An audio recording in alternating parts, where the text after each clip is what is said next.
Hello everyone, hope you all doing well. So in this video we're gonna discuss about the ventricular remodeling in heart failures pathophysiology. In the previous video we have discussed about the causes as well as the definition of ventricular remodeling.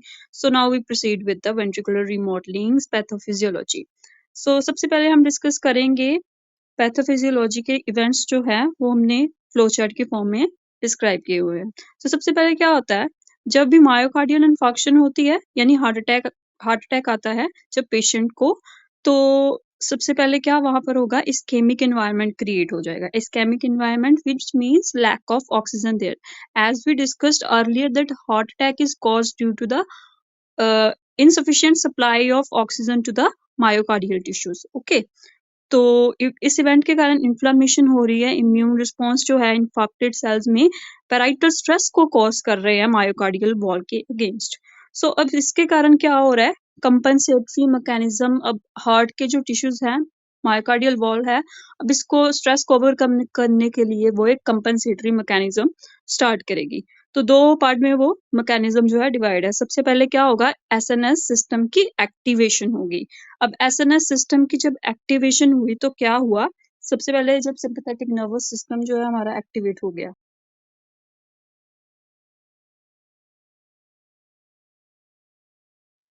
अब इस system के activation होने से क्या होगा, सबसे पहले increased in heart rate, जो हार्ट रेट है वो इंक्रीज हो जाएगा।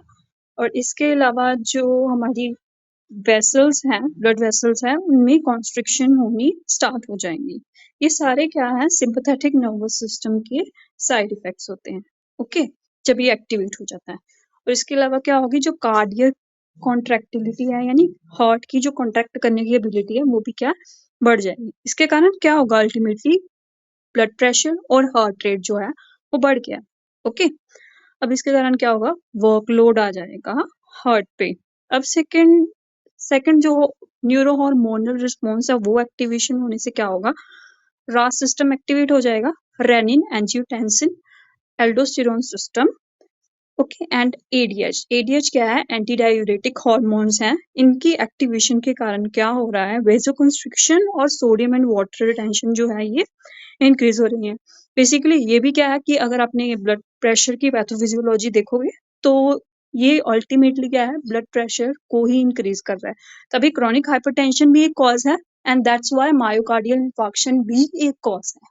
ओके, और अल्टीमेटली जो मायोकार्डियल वॉल पे प्रेशर पड़ रहा है तो उससे भी क्या है, जो कार्डियोमायोपैथी के रिस्क है वो इंक्रीज हो रहे हैं। तो ये अल्टीमेटली सीरीज ऑफ इवेंट्स जब कंटिन्यूसली होते हैं इन हर्ट, तो क्या वेंट्रिकुलर रीमॉडलिंग को करवा देते हैं। अब वेंट्रिकुलर रीमॉडलिंग के कारण हो क्या रहा है, डायलिटेशन हो रही है।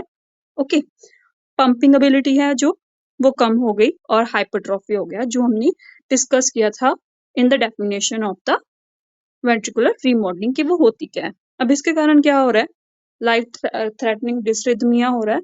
डिसरिथमिया मीन्स रिदम्स जो है वो कंट्रोल में नहीं रहती हार्ट की। ओके, और कार्डियक डेथ भी हो सकती है which eventually leads to the death of the patient. तो ये थी हमारी पैथोफिजियोलॉजी। अब नेक्स्ट वीडियो में हम किसी नए टॉपिक पर डिस्कस करेंगे। तो मिलते हैं अगले वीडियो में। Bye bye, have a good day.